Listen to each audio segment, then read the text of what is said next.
TVB 節目東張西望接到投訴，有個中年男子成日喺筲箕灣東駿苑對面山邊赤裸出現，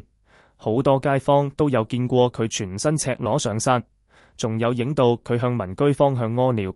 有位行山女士話，呢個變態男見到女仔經過就會跳出嚟露械，仲有街坊話佢周圍屙屎。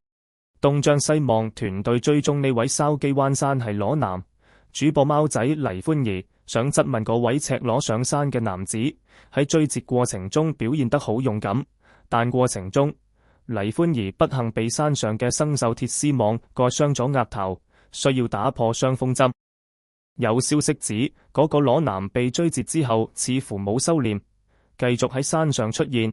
甚至仲被發現搭咗個簡易嘅個人基地。呢位山係裸男嘅不雅行為，不單止令街坊好憤怒，仲嚇怕咗唔少女行山客。